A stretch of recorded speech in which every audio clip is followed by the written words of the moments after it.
Good morning, everyone. Good to see you folks here with us. I have to start by saying Danas žal, nemamo prevajalca, upam da naslední týden nebomo imeli te težave. Okay.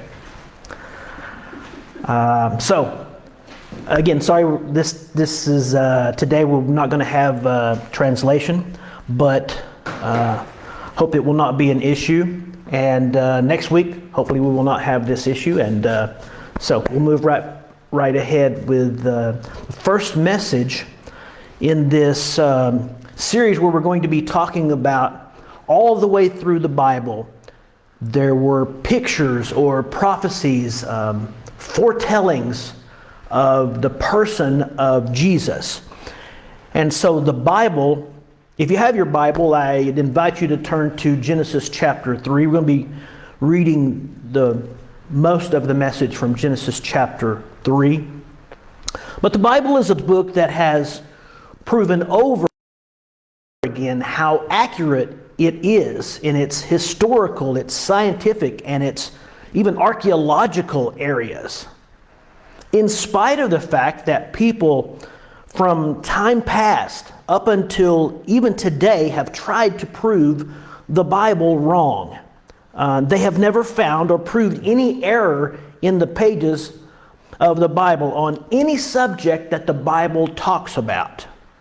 So it continues even until this day to be the longest best-selling edition of any book worldwide, and that's because it's a powerful book and it's a living book. So some would say it's a fake. So is it all a fake? To answer that, I would say, how could ancient writers, even if they wanted to produce a fake made up account of a supposed God, get details and facts so correct in the future? That the Bible was written by more than 40 different writers over its span of time. That's thousands of years. And over those 40 different writers' writings and the thousands of years that it was recorded, it yet remains, the Bible remains one story. And it never disagrees with itself. And that's in contrast to other supposed holy books. And there's no debate about the age of the Bible being very ancient. Even critics admit that parts of the Old Testament were authored as early as 1,000 years before the life of Christ. Now, we know it to be much, much earlier than that even. So, of course, when you talk about the New Testament, the whole or the entirety of the New Testament was written after Jesus because it's about the life of Jesus. And it was written shortly after his life. And the life of Jesus, I mean, we base our entire dating system on the life of Jesus. In English, the notation BC was a notation of before Christ or before the life of Christ, used in measuring time. Moments in history, that's before the emergence of history's most important figure. And then after Jesus' life, the date in years was known as AD or Anno Domini, which would in Latin be in the year of our Lord. So in an effort to get away from these religious connotations of time, the scientific community adopted a different system. They began to call it BCE, which is similar to BC, but for them it's before the Common Era. And then after that certain zero date, they would say CE, or the Common Era. And they look and sound similar to that old system in years, and exactly they're measuring the same time in years, but it's all based around the life of Jesus Christ. And a figure in history that is so pivotal that time itself is measured, he must have some relevance as a subject of study. Jesus did exist. Even non-religious historians admit his existence, even if they do it in a mocking or derogatory way. And by the simple mention of his name, they legitimize his existence. So his own followers, Jesus' own followers, they legitimize him as a person. You don't have to turn there, but 2 Peter chapter 1, verse 16 says this: "We have not followed cunningly devised fables when we made known unto you the power and coming of our Lord Jesus Christ, but were eyewitnesses of his majesty." You see, they were there. They saw him. The Apostle John goes even further. In 1 John chapter 1, verse 1, he says this: "That which was from the beginning, which we have heard, which we have seen with our eyes, which we have looked upon." And he goes even further and says, "which our hands have handled of the word of life." Jesus did exist, and we can see these pictures and prophecies, which is what this study is going to be totally about. We can see these pictures and prophecies saying that he was going to come, and he was going to come like this. We see these all the way through the Bible before his actual appearance. You could say it like this: it's a crimson thread that runs all the way through the Bible, and it's these pictures start immediately at the time of the story of Adam and Eve and the creation of all things in the very first book of the Bible. And yes, the pictures and prophecies of Jesus began so early in the Bible. It's page 3 in my Bible, as a matter of fact. And that is the first picture we're going to look at today, starting in Genesis 3. And I think us here, we probably all know the story very well, the story of Genesis 3 and how Adam and Eve are there in the garden. And then Satan comes along to Adam and Eve in the form of a serpent, and he tempts them by saying that God is not really going to do what he says. And even more, Satan says that God is actually keeping something good away from you, Adam and Eve. So Satan is talking to Eve here, and he eventually convinces her. She eats the fruit, as we know from the story, and then she gives some to Adam, who is right there with her, and he eats. And as soon as they eat, they realize that they've made the biggest mistake in their life. That innocence, that purity that they had was no longer there, and they realize that they're naked, and they become conscious of their guilt and shame. And they do their best to try to cover themselves, to try to cover this sin. And as they hear God approaching the garden, they hide themselves as if they could hide from God. So now I'm going to begin reading here in Genesis 3. I'm going to read verses 9 through 15, which gives us the end part of this story. Genesis chapter 3, beginning in verse 9. "And the Lord God called unto Adam, and said unto him, Where are you? And he said, I heard your voice in the garden, and I was afraid," Adam speaking here, "because I was naked, and I hid myself. And he said," God, "Who told you," excuse me, "who told you that you are naked? Have you eaten of the tree whereof I commanded you that you should not eat?" And the man said, "The woman who you gave to be with me, she gave me of the tree, and I did eat." And the Lord God said unto the woman, "What is this that thou hast done?" And the woman said, "Well, the serpent tricked me, and I did eat." And the Lord God said unto the serpent, well, stop here a second. You see how they keep shifting the blame? Adam blames the woman. The woman blames the serpent.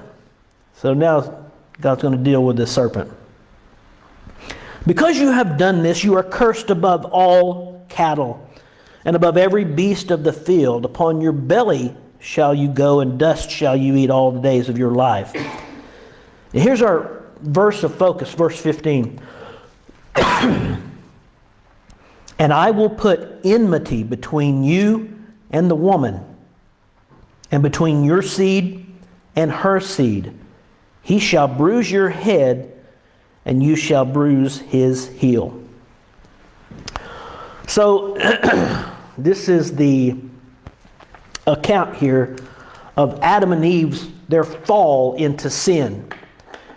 And this occurred the moment that they took that first bite of the fruit that they were not supposed to eat. And then it moves to trying to cover their sin and shame by making their own clothes. And up until this time, understand, Adam and Eve, they had enjoyed perfect fellowship with God in this Garden of Eden. And God had provided everything for them. They didn't have any worries at all. They didn't have any cares, since there was no sickness, there was no disease, there was no death. There were no predators at that time, and every animal dwelt in peace with one another. It truly could be said that the lion would lay down with the lamb. And God, in the Garden of Eden there, He put those two very special trees in the middle of the garden. The one tree was encouraged, and the other was forbidden. Now, the question every skeptic asks is, why would God put a tree in the garden that was forbidden? To them, this seems like a cruel experiment or test, when actually I think it's very simple to explain. See, the tree of life produced a type of fruit that yielded everlasting life to whoever would eat from this tree. And God wanted Adam and Eve to voluntarily choose to accept His offer of eternal life, which would include fellowship, eternal fellowship with Him. Understand this, if there would have been no ability to choose for themselves, then they would have really, you could boil it down to just say that they would have been robots who had been forced to have a relationship with God. But you see, God loved them more than that. He was not going to force anyone to love them. He loved them enough to give them the ability to choose to fellowship with Him. Now, there was a risk involved in that, and the risk involved was with this ability to choose, they would have the option to choose the wrong thing. And they did. They chose wrongly. And after making this choice, God, from my perspective, in His mercy, did not allow them access anymore to the tree of life.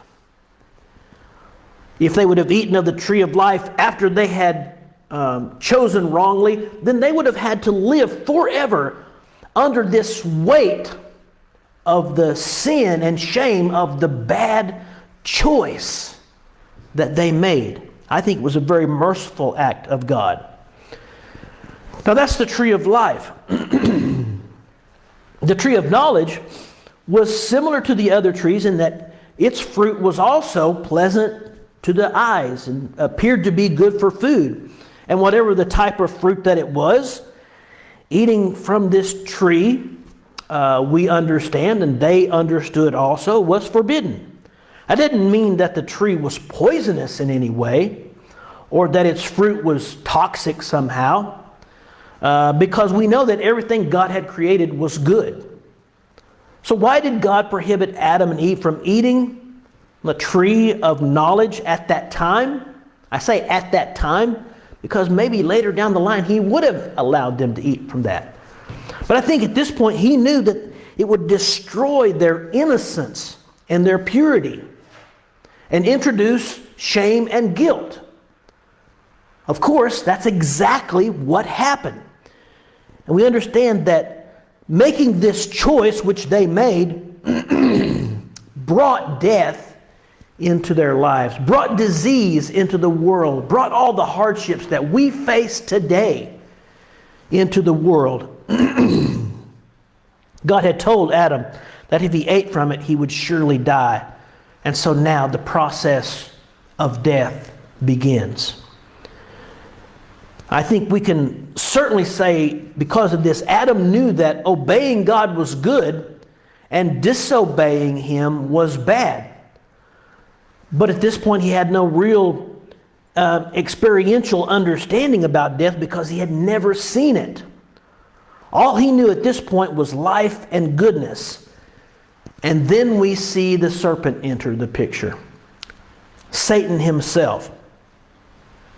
Now the serpent, he did not force Eve to take the fruit. What he did do was twist the truth. And he encouraged Eve and Adam as well that it would be better off for them if they were independent from God. Now, what he didn't say was talk about the sin that would result by being independent from God, which would leave them in the horror, pain, shame, and death that would come with their disobedience. And their disobedience, it caused this ripple effect of sin and death that stretched way beyond them to all of humanity across all of time. There's many lessons to learn from different aspects of this story, but the best understanding here of this forbidden fruit is in one word. I believe it's in one word, which we've already referenced many times, and it's choice. They were given a choice. God loved them enough to give them a choice.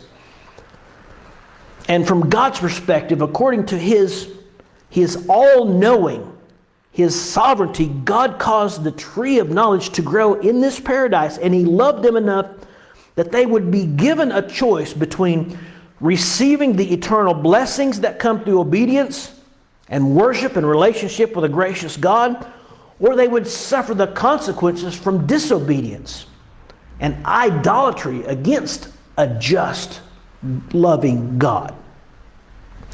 So the tree represented the choice between submitting to God's law or pursuing their own personal freedom.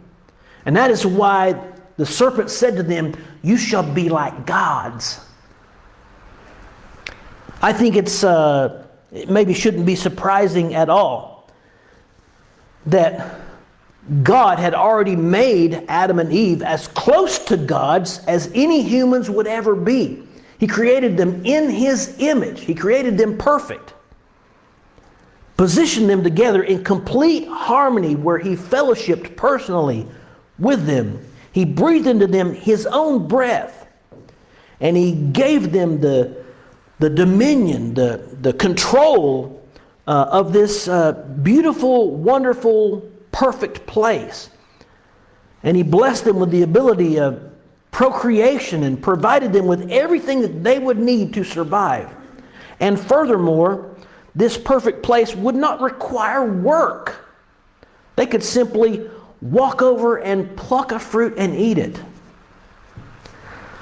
And when they would pluck this fruit, it didn't harm the tree. Even more than that, God gave Adam and Eve the opportunity to have this eternal life in paradise. Now we know what happened. Instead of embracing this ability to live in this wonderful place in joy and freedom and life, sadly, they chose their own path of pain and enslavement and death. God had given them an invitation to fully satisfy their desires, yet they ignored it and chose dissatisfaction and a life of work and trouble instead. And that's what we see today. They, as representatives of all of mankind, the consequences affected and are still affecting all of us. One person described this event as the catastrophic bite that doomed all of humanity. And all the problems of humanity, such as the unfulfilling nature of work, pain in childbirth, tension and troubles in marriage, and death itself, can all be traced back to this first bite in the Garden of Eden.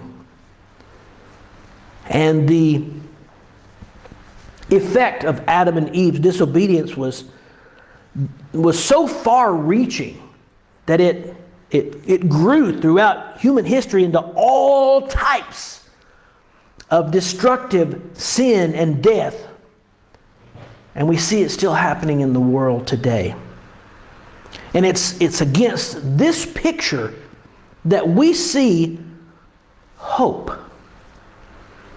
At this hopeless point in Adam and Eve's story, we catch the very first glimpse of the gospel. This part is known as the proto-evangelium, or the first gospel. Even in this judgment that God is pronouncing on the serpent and Eve and Adam, even in that there is mercy. The woman mentioned here, Eve, and then first God addresses the serpent, the animal that Satan used to deceive the woman. Now, some of the curse was directed at the creature itself. We see that in verse 14.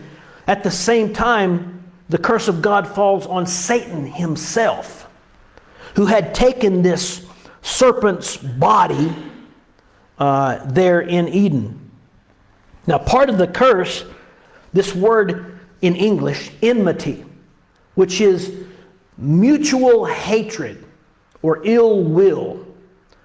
He says that will exist between the woman and the serpent.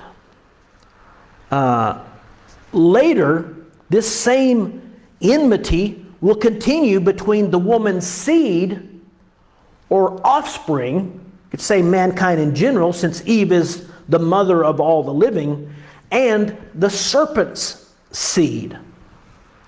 See that in verse 15. Their offspring will remain enemies throughout all generations. The serpent's offspring, we could say, are the demonic forces or powers. Also, those people who follow the devil and accomplish his will. You might remember, if you've read anywhere in the New Testament, Jesus called the Pharisees, those religious people of his day, he called them a brood of vipers. That was in Matthew chapter 12, verse 34. And he said this specifically about them: they belonged to their father, the devil. Later in John chapter 8, verse 44, just to shorten it a little bit, God says that Satan will always be the enemy of mankind. So here it would follow then that people who side with Satan will be at continual war with God's children. And that we really are engaged in a very real battle between good and evil. It really happens that way. Now, the second half of the verse gives us two, we say, messianic or picture or prophecies of a coming Messiah, a coming Savior, a coming Redeemer. These prophecies concerning the Savior who would come much later. The first prophecy is that he will crush your head. That is, the seed of the woman will crush the serpent's head. So I think we need to be clear here that the woman's seed in this, I think it's pretty clear here, is more than mankind in general. It's an individual representing all. mankind. The second prophecy is that you will strike his heel. That is, the serpent will bite the heel of the woman's seed.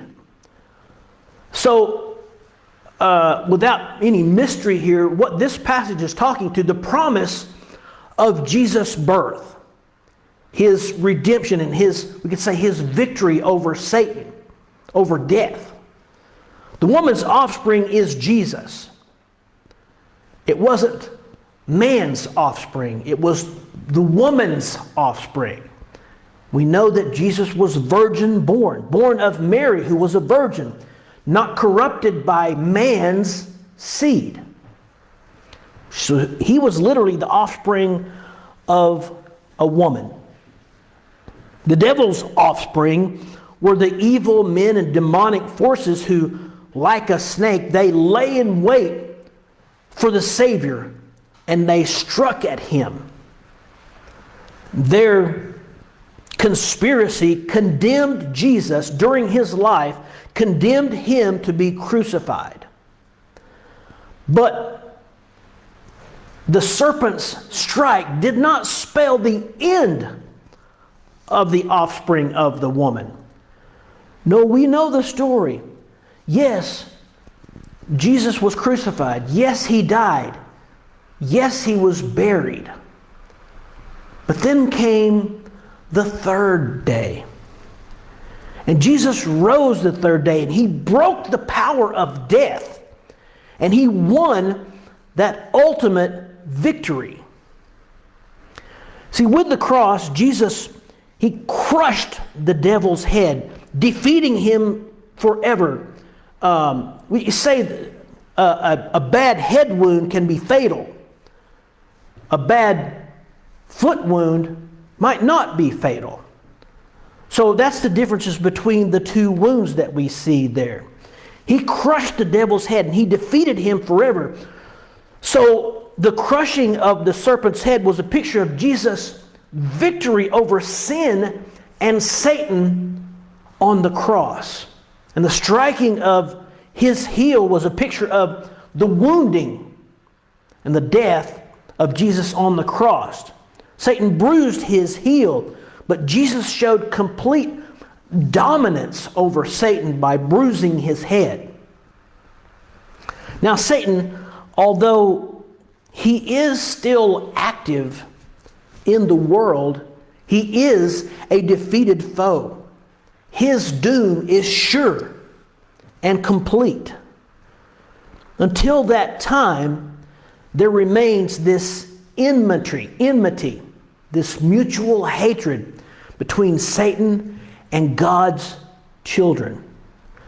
So this proto-evangelium, this first gospel, shows us that God always, even before time began, he always had a plan of salvation, rescue in mind. And he informed us of this plan as soon as sin entered into the world. He already had a plan.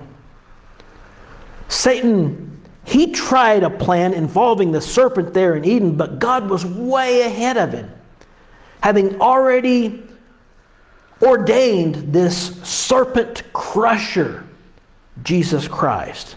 And Jesus perfectly fulfilled God's mission.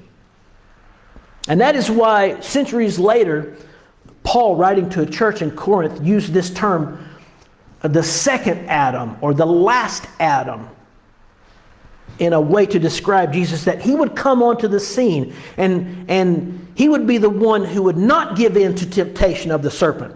You remember back at the beginning of Matthew, I think it's chapter 4, Satan tempted Jesus, but he didn't give in. He didn't give in to the temptation of the serpent. He didn't choose disobedience. What he would do is be obedient and humble and take on the penalty of our sins and destroy the works of the devil so that we could be rescued from death, reunited with our Creator. We could be redeemed from our sin. and returned back into the kind of paradise that God wants for every one of us. Adam gave us death, which has been reigning over all of humanity. Jesus offers us life. So as I said earlier, the key word of today would be choice. So maybe the question is fair. What will you choose? Remember, the forbidden fruit shows us that we as humans, we can choose to respond to God's goodness by siding with Him and turning from our sin. Instead of following our sinful nature to rebel against God and choose sin, we can choose life. So again, what about you? Will you seek fulfillment through God, who promises His love, His goodness, His joy, His power and truth? Or will you try to seek fulfillment somewhere else, which only promises unhappiness, disappointment, and ultimately death? So we're going to continue to look. We started here in the very beginning. On page 3, the first prophecy, the first picture of Jesus, who He would be and what He would do. We're going to continue to look at many other pictures and prophecies throughout the entire Bible that point one day a Savior would come, one who would love us enough to pay our debt and provide a way for us to have a relationship with God. And the whole Bible is truly one story about God's plan to bring all of humanity back to Himself. His desires for everyone to come into a relationship with Him. Sadly, that word choice, many will choose to reject Him. And I hope you'll be a part of this journey with us as we're going to take all the way through the pages of this book. I think you're really going to see some truly unbelievable and beautiful things here in the pages of God's Word. And I hope that you would be willing to come and join us. If not, continue to join us through watching. Come join us here in our space where we meet. Now, it'd be this time where we'll turn off the video and we'll talk about this in the group here. But I want to say anyone is welcome to join us.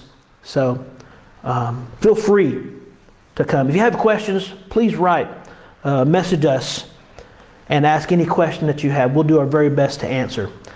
It's been a blessing to get to go through this today, and I pray that you've been blessed. So ask that God watch over you, keep you safe and healthy until we come back again next week. Next week we will meet at an earlier time. We're going to try 9 o'clock in the morning. That may provide a little more flexibility for people. So tomorrow will be 9 o'clock in the morning. Don't forget about that. Anyway, hope you have a blessed day. Next week, 9 o'clock next week.